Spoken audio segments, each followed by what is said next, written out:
هنوز عشقی منو قلبی منو باور نداری، بیا با من بمان ماه من توی هم. خیلی محبت کردم باور کنید، من اصلا باور نداشتم که آقای شهاب رو میبینم تو این فرودگاه. و یادی قصه های عاشقی ترانه خوانم، تمام لحظه های عاشقانه، اگر آی شبانه بیایی بی بهانه با من میمانی یا نه؟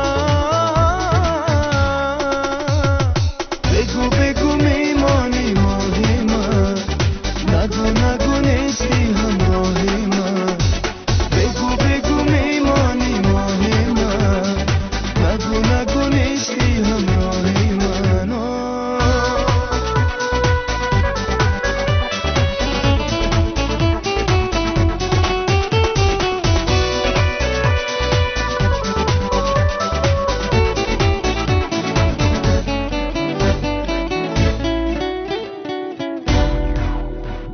دوستای عزیز، ما حاضر در اتاق کاری آقای خمری هستیم.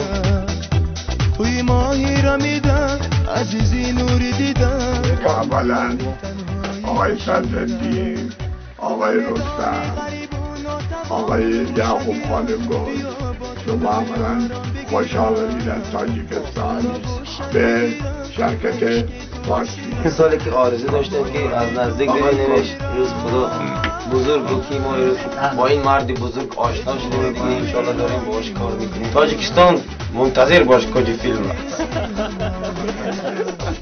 بگو بگو میمانی ماهی من، نگو نگو نیستی همراهی من.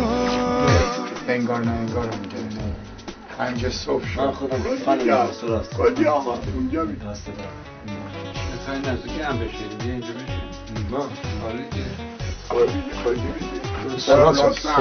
تو برو بالا نگه.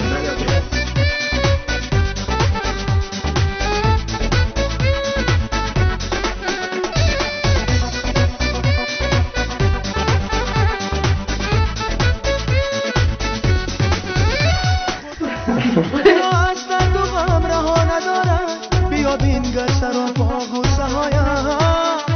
خدا عاشق چرا از درد و غم رها ندارم، بیا بینگر سر و پا تاجیکستان غصه هایم. منتظر باش کجا فیلم